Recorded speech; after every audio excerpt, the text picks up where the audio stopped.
Hi, this is Jay Wilson, Game Director on Diablo 3. Today I'm going to tell you about a new feature we've added called Artisans. Artisans are special NPCs who help the player in his fight against Diablo by lending their skills as craftsmen.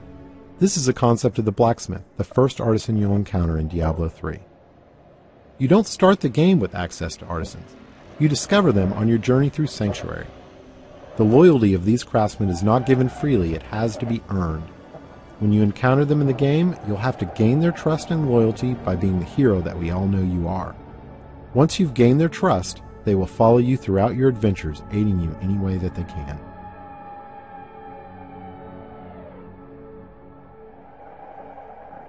We knew we wanted to add a crafting system to Diablo 3, but we felt that the idea that the player would have a side job on top of the immediate pressure of saving the world didn't really fit the tone of a Diablo game.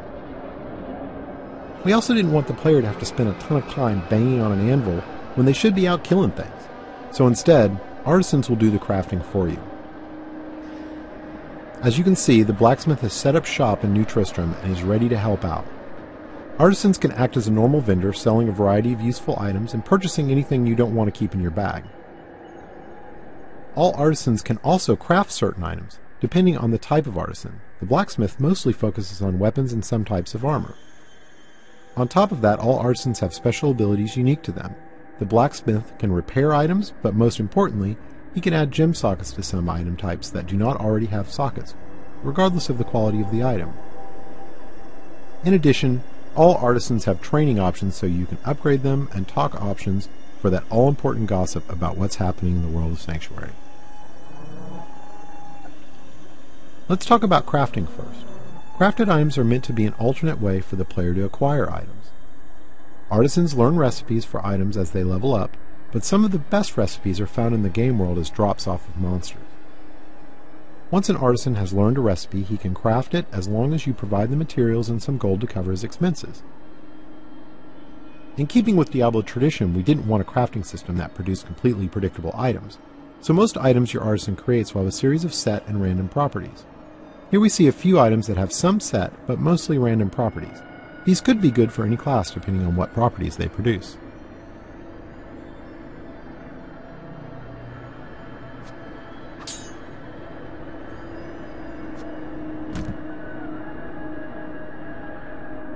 The main special skill of the blacksmith is his ability to add gem sockets to specific item types.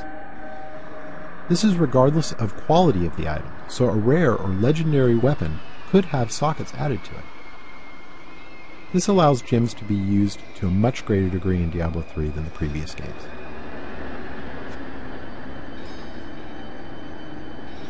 To craft items you need materials.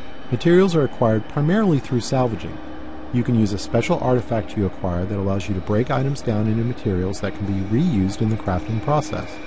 This has a couple of advantages. Less trips to the vendor to sell items because you can easily break them down while you're adventuring. And any items you don't need you can recycle in the hopes that they can be turned into something better. Artisans can be improved over time. The artisan does this by using crafting materials you provide him to train and practice. As you can see, once you've acquired the right materials, the upgrade process is quick.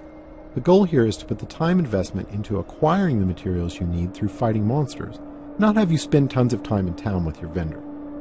One of the great things about artisans is that they are visualized in the world.